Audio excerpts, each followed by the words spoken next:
Bu o'z navbatida bu sportchi yoshlarimiz uchun yangi imkoniyat eshiklarini ochib beradi.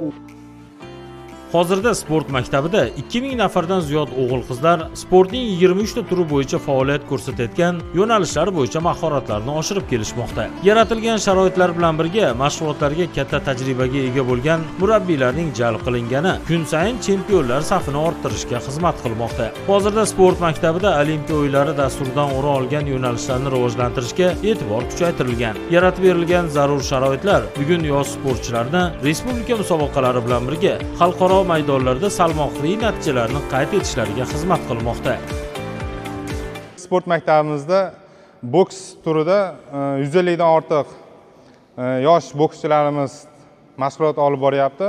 Ular orasida viloyat chempionlari, respublika qatnashchilari yetishib chiqyapti. 2025-yil bizning jamoamizga ham omadli yil keldi. Viloyat chempionlari, respublika sovrindorlari yetishib chiqdi.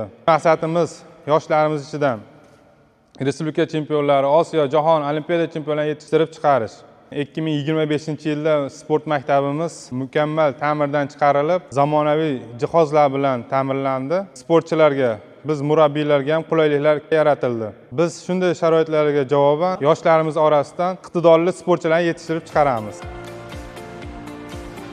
Davlatimiz rahbarining O'zbekistonda boksni yanada rivojlantirish chora-tadbirlari to'g'risidagi qarori asosida sport maktabida ham amalga oshirilayotgan tizimli ishlar bugun chekka hudud yoshlari orasidan yangi nomlarni kashf etishga xizmat qilmoqda. Hozirda sport maktabida zamonaviy sharoitlar yaratilib, zarur jihozlar bilan ta'minlangani shug'ullanuvchilar orasidan mahoratli chempion yoshlarni kamol toptirdi.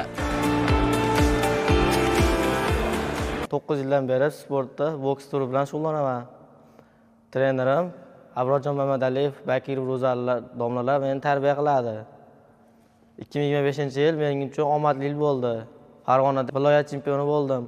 Respublikada sovrindor bo'ldim. Kelajakda Asatxo'ja Mo'ydinxo'jayev, Hasanboy Do'stmatov, Bahodir Jalollarga o'xshab Olimpiada, jahon chempionlar bo'lish niyatidaman. Biz Uchko'prik tuman yoshlari uchun ham zamonaviy sharoitlar yaratib berilyapti. Jihozlar bilan ta'minlangan zalda shug'ullanib, mahoratimizni oshiryapmiz. Bu bizni kelajakda Olimpiada chempion bo'lishimizga xizmat qiladi.